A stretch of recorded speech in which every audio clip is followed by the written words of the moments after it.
Hello guys, welcome to my first mini blog. आज चाहिँ हामी मुभी हेर्न जाँदैछौँ, भाइ बहिनी। अनि हामी चाहिँ लाग्यौँ घरदेखि। अनि हाम्रो यो घर नजिकैको पुल हो, कस्तो राम्रो छ कि यो पुल। साँझ साँझमा हामी हिँड्नु पनि आउँछौँ यहाँ।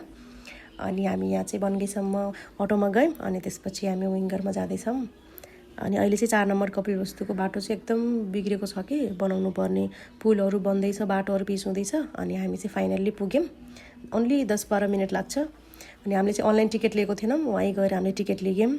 अनि टिकट लिइसकेपछि फाइनल्ली हाम्रो टिकट पनि मिल्यो। अनि हामीले फोटोसोटो खिच्यौँ थोरै, अनि चिप्सहरू कोल्ड ड्रिङ्क्सहरू लिग्यौँ। अनि यो नयाँ फिल्म पनि लाग्दै रहेछ कि, परालको आगो, त्यो पनि हेर्न आउने हो। ल, हाम्रो चाहिँ मुभी स्टार्ट भयो। खतरा भूत बङ्गला भन्ने फिल्म हो। एकदम इन्टरटेनमेन्ट अनि एकदम डरावना पनि छ कि, एकदम राम्रो लाग्यो। अनि सक्यो फाइनल्ली, 3 आवर्स पछि फिल्म पनि सक्यो। अनि हामी फिल्म सकेपछि हल्का सेल्फी भाइ बहिनीहरूलाई बाई भन्दै अनि हामी निस्क्यौँ। Thank you so much for watching. And यो चाहिँ मेरो फर्स्ट मिनी ब्लग हो। सबैले माया गरिदिनु होला कि।